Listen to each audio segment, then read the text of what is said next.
তো hello friends, আমি শায়ান। তোমরা সবাই কেমন আছো? আশা করি সুস্থ আছো, ভালো আছো। তো ফ্রেন্ডস, আজকে আমি একটা টিভির ভিডিও নিয়ে চলে এসেছি। এটা আনবক্সিং হবে অস্কারের 24 ইঞ্চি অ্যান্ড্রয়েড এলইডি টেলিভিশন।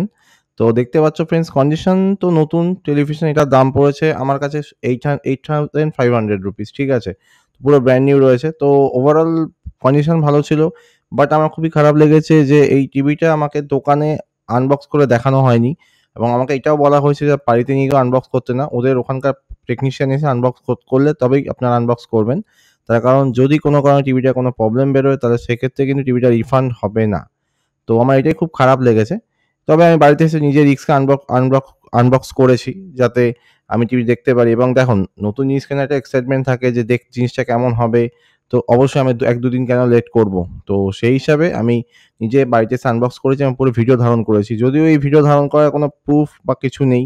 তার কারণ যদি আমার এখানেও ভিডিও ধারণের পরেও আমার যদি ভিডিওর মধ্যে কোনো টিভিটার মধ্যে কোনো প্রবলেম বেরোয়, সেক্ষেত্রে রিটার্ন বা রিফান্ড হবে না। সেক্ষেত্রে পুরো ওয়ারেন্টি ভয়েড হয়ে যাবে এবং নতুন করে আমাকে টিভিটা, মানে যদি কোনো প্রবলেম থাকে তখন টিভিটা রিপেয়ার করতে পুরো পয়সা আমায় দিতে হবে। তবুও নিজের রিস্কে আমি করেছি। তো ফ্রেন্ডস, আমি ভিডিওটা আনবক্স করে রেখেছি। দেখতে পাচ্ছ ভিডিওটার কন্ডিশন তো পুরো অল ওকে রয়েছে এবং পুরো ব্র্যান্ড নিউ 24 ইঞ্চি। তো এটা শুধুমাত্র আমার নেয়া হয়েছে গেমস খেলার জন্য। তো সে কারণে আমি নিয়েছি।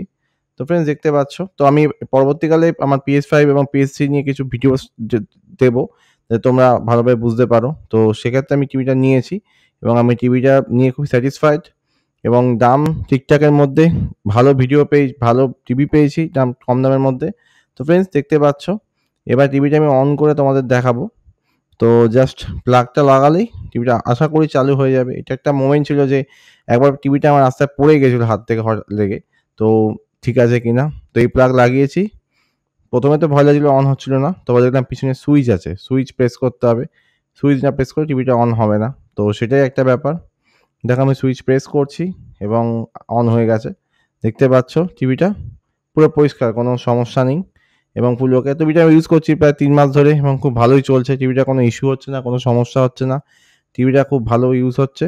তো ফ্রেন্ডস, যদি ভিডিওটা ভালো লাগে থাকে অবশ্যই লাইক করে এবং আমার চ্যানেলটা সাবস্ক্রাইব করে, এবং আরও ভিডিও আসছে। থ্যাংক ইউ ভিডিও দেখার জন্য। ধন্যবাদ।